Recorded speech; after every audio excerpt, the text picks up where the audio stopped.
Hi everyone, मैं सभी divine souls का वेलकम करती हूँ मेरे इस यूट्यूब चैनल पर जिसका नाम है ट्विन फ्लेम डीवा। और ये एक इवेंट है जो अगेन ट्विन फ्लेम जर्नी से ही कनेक्टेड है, जो कि मैं आपको फर्दर वीडियोस में ज़्यादा समझ में आएगा, बट ये ज़रूरी था शेयर करना, इसलिए शेयर कर रही हूँ। सो ये 7th स्टैंडर्ड की बात है। मैं 7th में थी और हमारे विलेज में शादी थी, होम टाउन में। तो हम सारे वहाँ पर गए हुए थे और जैसा कि शादी का माहौल था तो हर अलग अलग सिटीज़ से, दूर दूर से सारे रिलेटिव्स आए हुए थे और बहुत सारे कज़न्स थे। तो हम एक साथ बैठे हुए थे, इवनिंग का टाइम था और शादी में कुछ जो रिचुअल्स होते हैं उसको अटेंड करने के लिए हम बहुत टाइम पहले चले जाते थे, जैसे एटलीस्ट 1 वीक पहले हमें वहाँ पे प्रेजेंट होना होता था। तो अब सारे कज़न्स बैठे थे, उसमें एक एल्डर कज़न था, तो उसने वो सबसे पूछ रहा था कि तुम्हें कैसा पार्टनर चाहिए तुम्हें कैसा पार्टनर चाहिए। तो जब उसने मुझसे पूछा तो मैंने बोला मैंने ऐसे कभी कुछ सोचा नहीं है और मुझे शादी करनी नहीं है। तो उन्होंने बहुत ज़्यादा इंसिस्ट किया कि नहीं नहीं कुछ तो सोचा होगा, कुछ तो ऐसा लाइक कैसी सी पर्सनैलिटी चाहिए या फिर कुछ और पर्टिकुलर चीज़ें जो कभी तुम सोचो। तो कई बार बोले तो मैंने उनको 2-3 बातें बोली कि पहला तो अंडरस्टैंडिंग का होना बहुत ज़रूरी होता है रिलेशनशिप में, बाकी चीज़ें हो चाहे ना हो। और दूसरा कि अगर किसी कोई इंसान प्यार में होता है तो वो हर चीज़ को ना इग्नोर कर देता है। और जैसा कि घर खानदान का माहौल है कि लव मैरिज तो जनरली मैंने नहीं देखी थी उस टाइम पे, और स्पेशली अरेंज मैरिजेस ही होती हैं। तो अब अगर ऐसा होता है तो मुझे ना बॉडी बिल्डर टाइप की पर्सनैलिटी बिल्कुल भी पसंद नहीं आती है।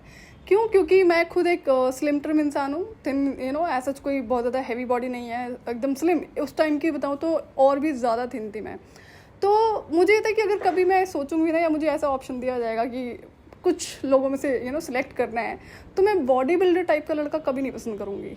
क्योंकि मुझे है कि अगर कोई मेरे साथ में खड़ा होता है एज पार्टनर तो ठीक ठाक लगे। वो थोड़ा सा ना मुझे मिसमैच लगता है कि एक लड़की बहुत पतली है और लड़का बहुत ज़्यादा बॉडी बिल्डर टाइप है, या लड़की की हाइट बहुत कम है, लड़के की हाइट बहुत ज़्यादा है। तो मुझे ना ये चीज़ें समझ में नहीं आती हैं, तो ये मेरी चॉइस कभी नहीं होगी। और दूसरा, अगर जैसे लड़कों को दाढ़ी मूंछें रखने का शौक़ होता है तो मुझे वो चीज़ पसंद नहीं है, तो मैं इस चीज़ को भी इग्नोर करना पसंद करूँगी।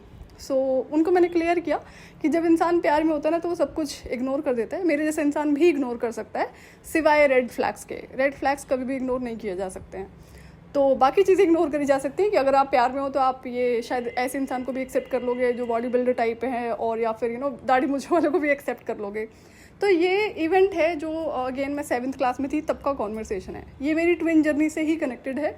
तो वहाँ पर अब ये मैं आपको क्यों बता रही हूँ कि जब इंसान एक जो टॉक्सिक इंसान होता है ना, जो आपसे इनसिक्योरिटीज़, अपनी इनसिक्योरिटीज़ को आपके ऊपर प्रोजेक्ट करता है, तो कुछ ऐसी सी चीज़ों से ये कनेक्टेड है। अगेन है ट्विन जर्नी का ही पार्ट।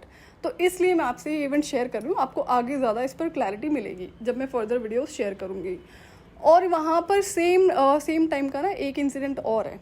तो जैसा कि हम सारे कज़न्स बैठे हुए थे और यही टॉपिक चल रहा था शादी का, तो वहाँ पर एक लेडी थी जो हमारी मतलब काफ़ी मुझसे एज में थी। तो मैं उस टाइम पे कुछ मे बी 10-12 साल की रही होंगी, और ये जो लेडी थी ये रिलेटिव थी जो कि कम से कम 40s में रही होगी उस टाइम पे। तो वो ऑल ऑफ अ सडन पता नहीं वहाँ पर आई, उसने सुन लिया या फिर वो वहाँ पर थी। तो वो कहती कि जब मैंने बोला ना कि मैं तो शादी करूँगी नहीं, तो वो कहती है हाँ हाँ वो तो पता चलेगा कि कैसे नहीं करेगी, क्योंकि हमारे यहाँ तो ऐसा होता नहीं था ना, क्योंकि जो बोल दिया गया वो आपको करना पड़ेगा, और लड़की मना कर सके शादी के लिए ऐसा तो कभी हुआ नहीं था। तो वो जो थी लेडी वो वहीं से आ रही थी, और ये ना बहुत ज़्यादा जेलिस इंसान की जो लेडी थी ना।